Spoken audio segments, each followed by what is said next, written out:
intergalactic mercenaries, and welcome to Bare Naked Reviews. I'm Rishi B, and I'm here with Karthik. Oh, well, I was just say Return of the Karthik. Oh, yeah, Hey. I'm here with Return of the Karthik. Return of the Karthik. And we're reviewing Star Wars till it's bare naked. This is just a general review of Star Wars, essentially of our thoughts after watching RogueOne, which just came out like 2 weeks ago. It already feels like a year. Considering the level of opinions and stuff that have come out online. So this is just a lot of different topics about basically the Star Wars franchise in general and kind of like where the franchise is headed into the future and our thoughts on that. Before we get into it, though, I wanted to let you know that you can be a guest of honor on this show. You can. And you can pick a topic of the future for a future episode. That's right. By giving feedback via email to barenakedreviews@gmail.com, or you like my Facebook page, and then after you like it, so that's that thumbs button, right? I don't have to tell you how to like things. You have to look at posts that I have on there and like or share them, or do the similar thing on the YouTube account, or sends tweets to @BareNakedRevs. And a reminder that all episodes of Bare Naked Reviews at this point can be found on rishib.com. All right, Karthik, no more beating around the bush. Let's do it. Let's do it.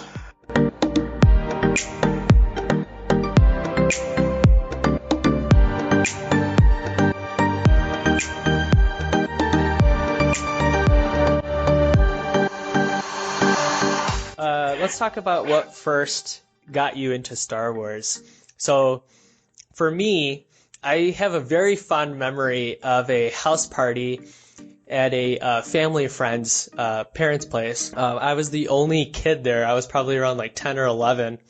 And I was the only kid. They kind of pushed me away from all the adults and everything, and they pushed me into a room that had a TV in it.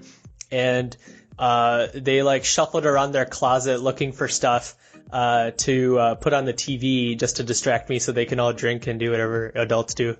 They pulled out those, I think it was the 25th anniversary gold edition of the original trilogy. Oh, man. And they just put them all in and let it rip.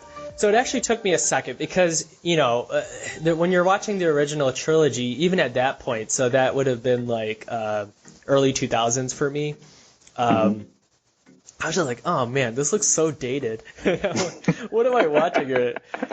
But by the time like I got midway into A New Hope, I was just like hook, line, and sinker. And then Empire Strikes Back starts, and I'm immediately like, oh my god, this is like, how is not everyone talking about this? And you know, this is before the internet, and then after I got the internet, I see everyone's talking about it. How about you? How was your experience into getting into Star Wars? It started with a car fuse. So, all right. So, somehow I got a hold of an old car fuse, and it shaped, oddly enough, like the Millennium Falcon. And they said, "Oh, that looks like the Millennium Falcon." So I just picked it up one day. I must have been like 4 or 5 years old, and I'm like, "What the hell is a Millennium Falcon?" And then my mom realized, "Holy shit, this kid's never seen Star Wars." Sat me down, watched it, and I was just immediately like, it just like grabbed me by the shirt collar and said, "Love me, please love me." And I'm like, oh my god, this movie's amazing. But you're right. I will love you. Yeah, I will. Let's just get married and run away and be nerdy together, please.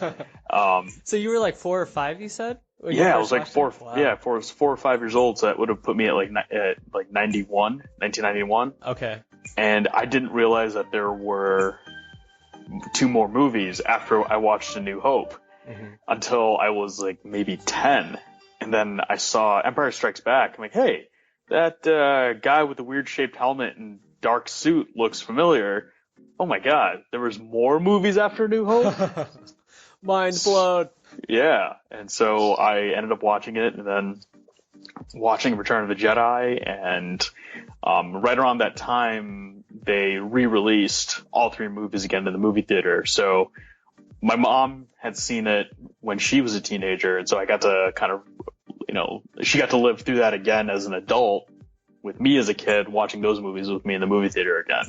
And I just remember people would come dressed up as characters, they were handing out, like special action figures at the movie theater, limited edition, special release stuff.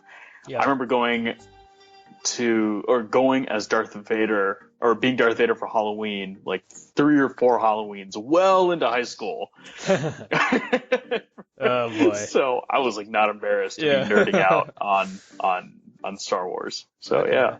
So is your mom super into Star Wars? Yeah, I mean, she was the one that kind of got me into.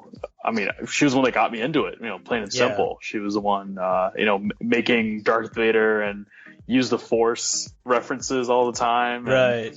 Yeah, so she totally got me into it. My dad hates it. He thinks it's like the dumbest series ever. Yeah. But he's not a big sci-fi fan to begin with, so it's not a good barometer. But right. But we don't talk about him.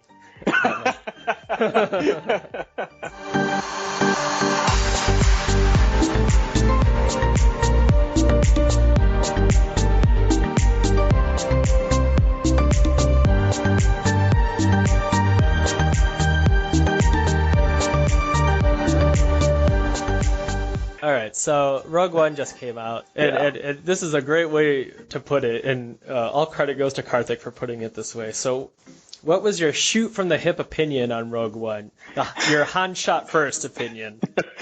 I immediately after it was over I love it, and I was ecstatic after watching it. I was so content and happy. There was no major criticism. There were no major flaws immediately after watching it. I mean, yeah, some of the acting was a little questionable.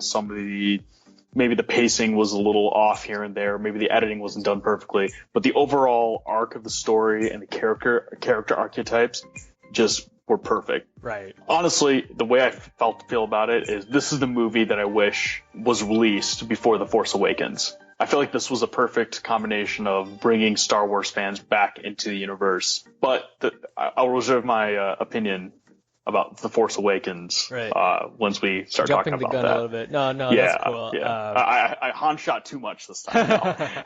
Yeah, he's dead. Guido's dead, Karthik. Let it go. And I thought it was great. So my only negatives came midway watching it. So you were hoping to see how the rebellion got started and how the resistance, that whole group, so how that got started. In particular for me, I was always interested in, this is a resistance effort from the New Hope perspective. You see the rebels, they're camped around in this little army base that has all this, where they have the whole map of the universe in this little hologram thing in the center, and everyone's sitting around it. How did they all get there? And so that's kind of what I was hoping from RogueOne. I don't feel I got that, because as soon as Jyn Erso was pulled into, when she was taken by the rebels and freed from the Empire's imprisonment, they were already in their little rebellion army war room thing. And the only other negative I had while watching it was I just felt like there was zero character development from any of the side characters. I thought they did okay with Cassian Andor and Jyn Erso. But then everyone else is just sort of jumping all into stealing the Empire's plans on the Death Star. But that wasn't enough to really taint my liking of the movie. And bear with me on this. This might be a horrible comparison, but parts of me felt the same way with Saving Private Ryan. And I only bring this comparison up is that in Saving Private Ryan, we get one movie to get attached to these characters. With RogueOne, the characters, I enjoy the character archetypes more than I do the actual characters themselves. Do you think this movie could have actually used a scrawl, a beginning scrawl? Now that I look back on it, they kind of should have done that. They could have introduced the major plot points that we're discussing now. Well, and so it's funny that I'm bringing this up, talking about bringing up random movies and tying it to Star Wars, but I just watched Die Hard, and Die Hard set up John McClane's story literally with one line in the beginning, in the very first scene of the movie. But what I was taken by that was, in action movies, they're really about action. They're not about character development. So I think you have to set up your expectations accordingly. Right. But also in action movies, it really doesn't take a whole lot to give a backstory. Like one line or a couple lines can actually say a lot. In Rogue One's case, I think there was too much of an effort made to put in Easter eggs to the New Hope or to Luke Skywalker's upbringing, where Jyn Erso's whole backstory is essentially kind of very similar to Luke Skywalker's. You know, her parents were farmers, basically. There was blue milk in her house before she had to leave her house. You know what I mean? Like, right. There's a weird nomadish man that ends up saving her or helping her. Right, yeah.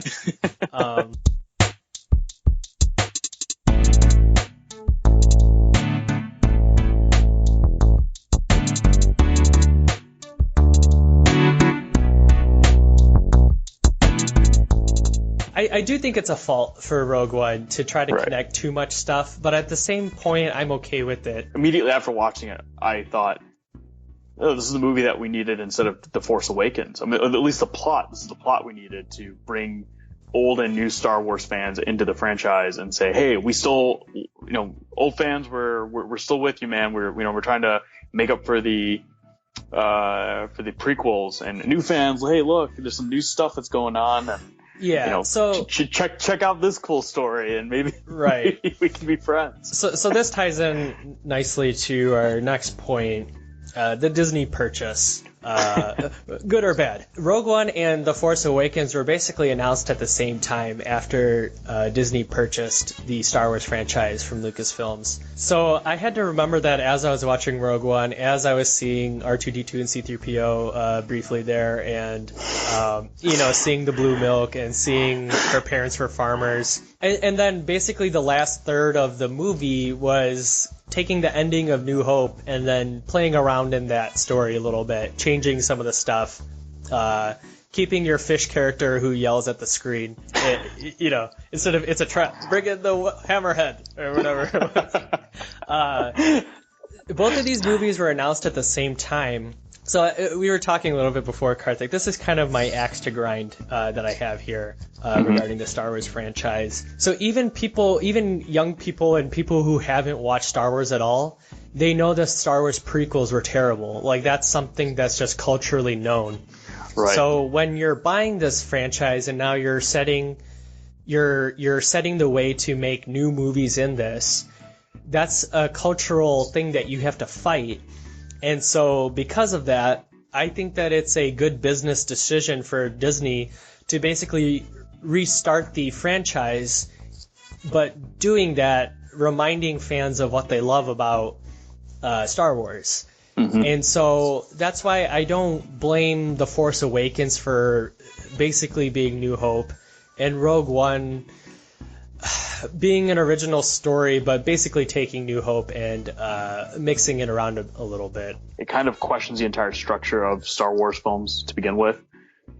With the only caveat being Empire Strikes Back. And with Star Wars films, I mean, let me think now, 5, maybe 6 movies now in the Star Wars franchise all have a ground battle or a space battle going on at the same time. Right. And sometimes they throw in a wrinkle where there's a ground battle, space battle, and a lightsaber battle going on at the same time.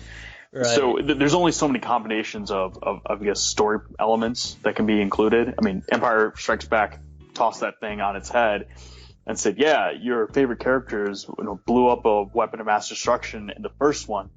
Now they're going to get their shit rocked because, the Empire is serious now and they're going to hunt these mofos down. And with Force Awakens, my opinion of Force Awakens, after I had time to digest Rogue One, completely changed. So, The Force Awakens, when I first watched it, I'm like, great movie, really enjoyed seeing, all this get updated. The graphics looked great, the acting was great. It brought back everything that I really enjoyed about Star Wars. Yeah, it was a complete rehash, for the most part, of A New Hope. But every time there's been a major movement in human history, let's just take the Nazis, for instance. There's still neo-Nazis. And these guys are trying to bring back some of that flair and drama from the original Nazis. That's the same thing that happened with the First Order. They're trying to bring back the flair and drama of the Empire. Right. And they end up the same way. They try to build a super weapon to bring back some of that nostalgia. And what do most people do is they thrive off of nostalgia. Oh, back in the good old days. And that's what the First Order is trying to do. So my opinion of The Force Awakens completely changed when I put it in that context. Like it improved your opinion. Is that what you're saying? Oh my God, yeah. Initially, I was very lukewarm about it. Haha, lukewarm about it. Hey, get it? Give that man a hand. Hey.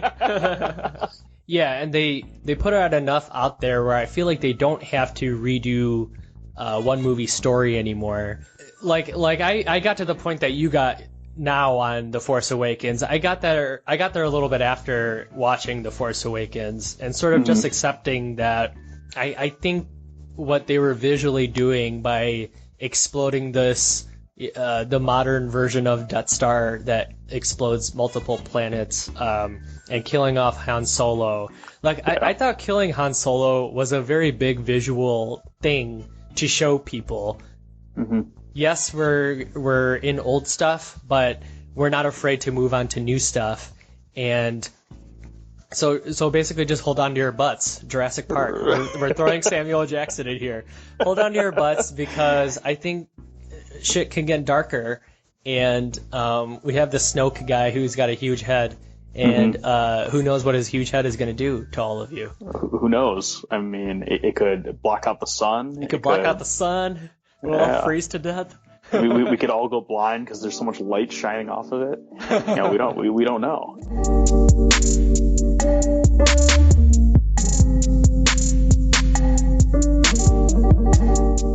And the other part too is they took a page out of Game of Thrones book is, hey, anyone can die, and we were all shocked. At least I was shocked with Obi-Wan Kenobi in A New Hope. Oh, here's this old guy that's, kind of mystical and, maybe he's going to be a mentor to Luke throughout the entire movie. And then they killed a guy in the first, 40 minutes or an hour. I'm like, what the hell? This is Han Solo. I mean, he is a beloved character in Star Wars mythos. And without him, I mean, the rest of the movies could feel incomplete. Well, I mean, I think you had to. You had to do that in order to move on. Rogue One and The Force Awakens, I kind of see them as kind of a yin and yang, but serving a similar whole, if you will. Maybe it is too reiterative. Honestly, Star Wars hits such a tone, and I think that's kind of what happens. It hits such a nostalgic bone in your body that I think it's great when you see all these things. And I'm just excited to see something new but still hitting that bone, and I'm gonna get a boner for it. That's what I'm saying. Are you saying your lightsaber is gonna be ignited for it? My is that what you're trying to say? Wow.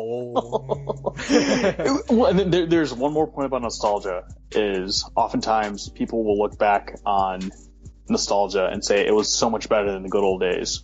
Yeah. And I think people watching The Force Awakens and Rogue One that were as young as you and I were the first time we saw Star Wars are going to look back and say, man, those movies were great. That's what I hope. Yeah. I think that's what Disney wanted to do. I mean, the prequels, you're making 3 movies. You don't want all that investment to go down to be remembered as being shitty. And unfortunately, there's prequel defenders out there, but unfortunately they're remembered for being shitty. Like, that's just a fact. So when you're talking about having a successful franchise, but you're starting off from shit, and Lucasfilm, I was looking at their catalog, and basically they haven't done anything of note since 1988 or something like that. And it's just how can you blame Disney for giving you a reiterative Force Awakens and reiterative Rogue One? And honestly, with the yet to be seen how good the new Spider-Man movie is going to be, and the X-Men movies of recent have been better than they were. Okay, Disney kind of resuscitated Marvel and resuscitated Star Wars, if you ask me. That's my opinion. Yeah. But this is all subject to change. For me, a lot of everything hinges on 8. I feel like 8 is a chance to Disney to say, hey, look what we did. 7 and RogueOne, which I lovingly call 3.75, because by the time it ends, you're basically one day before New Hope, maybe even the same day. Right.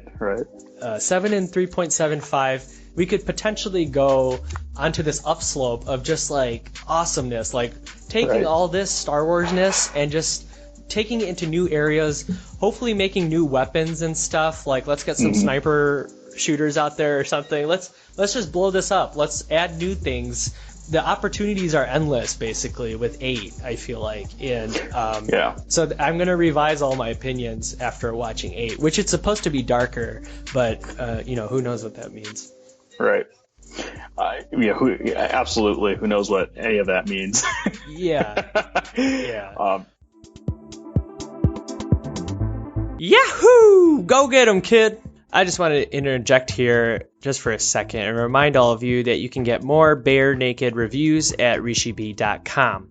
I have a review of presidential elections, a review of The Thing, and I even have a comedy competition between Simpsons, Family Guy, and South Park. I want to take a moment here for Carrie Fisher. Karthik and I recorded this episode before she had died, so we didn't get a chance to talk about her passing. She was very recently the American Guy's mom in the Amazon-only show Catastrophe, an excellent comedy made much more excellent, like a plethora of things, including Star Wars, because of Carrie Fisher. A quick note to all listeners to make sure to like the Bare Naked Reviews Facebook page. And on there, I asked everyone what's their favorite Star Wars moment. Fan of the show Rick, he said his favorite Star Wars moment was the showdown lightsaber battle in Return of the Jedi, where Luke found a different way to fight after he cut off Darth Vader's robot arm. Friends of the show Bradley and Brian both mentioned the Battle of Hoth from Empire Strikes Back as their favorite Star Wars moment. And quite a few people, including Karthik, mentioned the lightsaber battle at the end of Phantom Menace between Ewan McGregor, Liam Neeson, and Darth Maul. Brian mentioned this fight scene has the best song of the series, which is Duel of the Fates. By the way, if anyone is coming in contact with me soon, I just want you to know that my doctor told me I contracted the Darth Plagueis. Yeah, I got that when I was at the Darth Mall. Anyways, thank you all so very much for listening and for your feedback. I love you so much that I just want to get bare naked. And honestly, with RogueOne and focusing on that, the rumor / story goes is that they had to do a lot of reshoots for it because there were some, terrorist plots. It was a much darker, true war movie than what we saw in the theater. I would love to see that first cut that had to get reshot. Yeah. Because I think I would have hands down said, this is the best Star Wars movie after Empire. Maybe. Hands down. Yeah, so I read an article where the director, I think his name was Gareth Edwards, he commented on that because the internet was blowing up on this. They were piecing what was put of the first take in trailers like a year ago or something, or maybe less than a year ago. And piecing all that together to kind of make a hypothesis on what the first take looked like and how it ended. So Gareth Edwards was commenting that he didn't think that Disney wanted to kill off all the characters, but that's what he thought should happen. But he thought that Disney wouldn't go for that. So in the original ending, Jyn Erso was supposed to live, and I think there's one where Jyn and Cassian ends up living. There's one where no one ends up dying or something like that, based off of the notes that he got where Disney was like, yeah, kill them all. We don't care about them. They're not in 8. And so Forrest Whitaker's not coming back. This is it for Forrest. He went ahead and killed everyone. And he said that it ended up making the movie better. Okay, completely agree. I mean, that made me feel like the entire situation was desperate. And I want to point out one thing with everyone dying. There were 3 squadrons, I believe, that attacked Scarif. Or Scarif, sorry, I keep mispronouncing it. Scarif, the planet that holds all the technical documents for the Empire. The Indian IT company, yeah. Yeah, exactly. So there's Blue Squadron, there's Red Squadron, and Gold Squadron. What is amazing about this, and I love the attention to detail, is that the squadron leaders for Red and Gold are the same squadron leaders in A New Hope. Right. They are building this world now, or at least bridging the world, saying, yeah, these guys were already part of a planetary assault. And so they go in with that same familiarity, that experience when they attack the Death Star. And if I remember correctly from the movie, all of Blue Squadron gets killed or destroyed. They get killed in the dogfight. So Blue Squadron is not represented in A New Hope during the first attack on the first Death Star. Oh, okay. And I was like, God damn, that is an awesome bridge. And then I later found out they used stock footage from A New Hope and put it back into RogueOne of Gold Leader and Red Leader. Red 5 gets killed, which ends up being the slot that Luke takes on the Death Star assault. Oh, Wedge Antilles. Wedge is Red 2, if I remember correctly, and he's like in A New Hope, he's kind of a newer pilot, a little bit more experienced than Luke. Okay. And he makes a comment in A New Hope that says, "Look at the size of that thing when he's approaching the Death Star," because he wasn't part of the attack on Scarif. So he has no experience or no, barometer on how big the Death Star is. So he's seeing it for the first time. Yeah. So all those little details made the movie for me. And I was like, man, this is awesome. Yeah. I mean, Force Awakens and Rogue One are total boner makers. And I think what basically you and I are saying is we're okay with that. Yeah. You're supposed to nerd out a little bit over these things.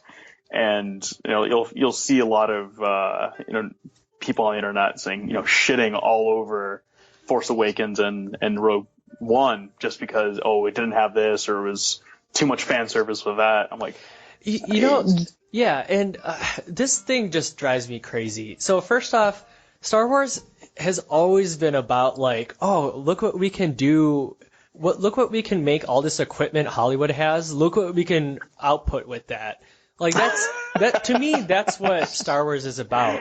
Hey, I really have this like awesome idea about intergalactic crap happening in space, and look, I can do that with all this equipment here. And hey guys, want to make a movie about trade laws and legality, but in space?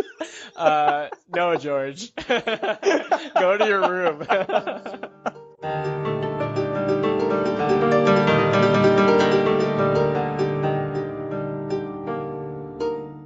Okay, wait, just really quickly on this point. Someone told me about this. Sorry. I haven't actually watched this myself, but apparently there's some footage around of George Lucas explaining the plot of Phantom Menace to like a team of writers. And all of them at the end of it, they were like, what the fuck? Like, what are you saying? And George Lucas, midway through the thing, he could tell him, like, you could see him realizing that his story that he's come up with sucks, but he's like angry at the writers for not like licking his balls basically, and so he's just like yelling the end, like he's yelling by the end of it, like at everyone. Like, what's wrong with you people? This is amazing. It's Star Wars. You have to love me. Oh my god. So was it kind of like the scene in that South Park episode where I forgot the context for that entire episode, but I just remember a bunch of movie directors coming in and explaining stuff, and depicting what they're gonna do. Mel Gibson comes in, and but and just a fine point, my thoughts here. Like George Lucas is basically a nerdy Michael Bay. Like, I just think like it's like boom and oh cool, this villain he breeds. He has these obvious flaws, like he breathes really loudly and he needs like a respirator machine as he's walking around.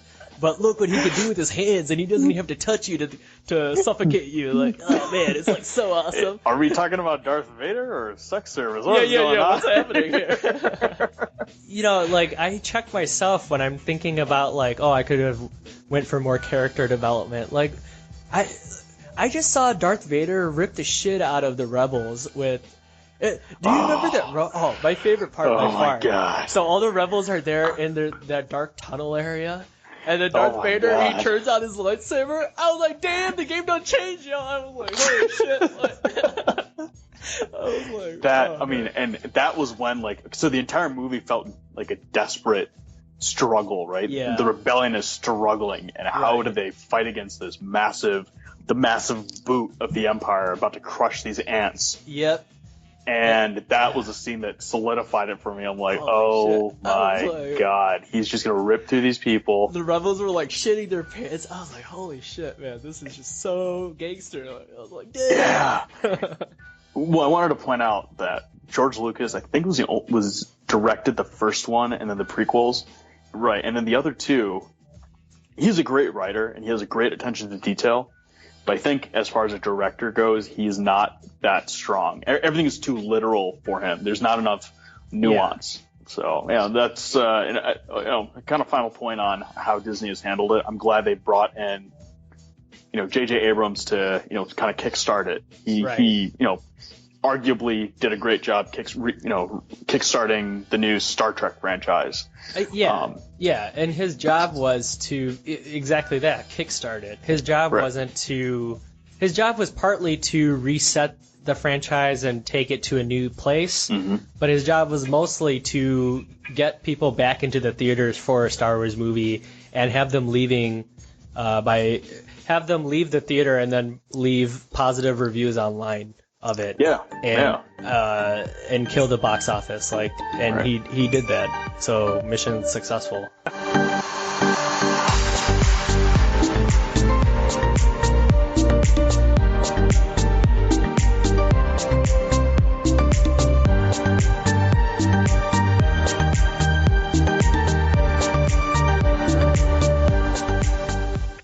One thing that I really appreciated about Rogue One was the define evil or define good, because I think Captain Cassian, he says something, a lot of things are done in a war that are ultimately good, but you have to do a lot of evil things to get there. Right. And I think that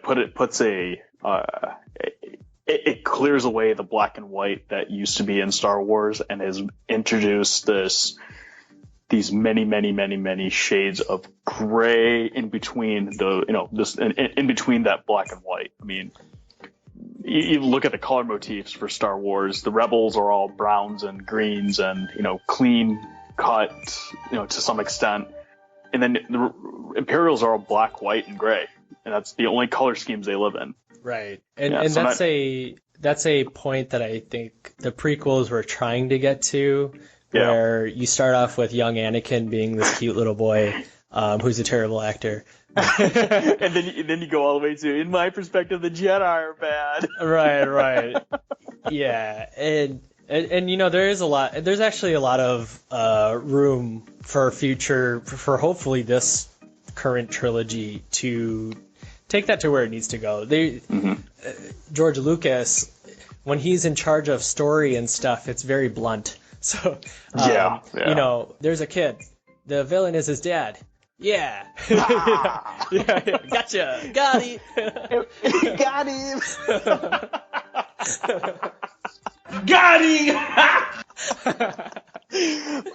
him. Which is crazy because the parts of myths and legends that he pulled to make Star Wars are all so nuts, like such nuanced, stories. I mean, he pulled these nuts. So much stuff from Japanese samurai films where there was a code of honor, but then, there was a choice that had to be made, and there's nuances in those choices, and and then he goes and when he writes, it's like you said, like the nerdy Michael Bay. And then there's a space battle, and then there's a giant donut thing, a giant orange that shoots laser beams, and it's like, wow. Yeah.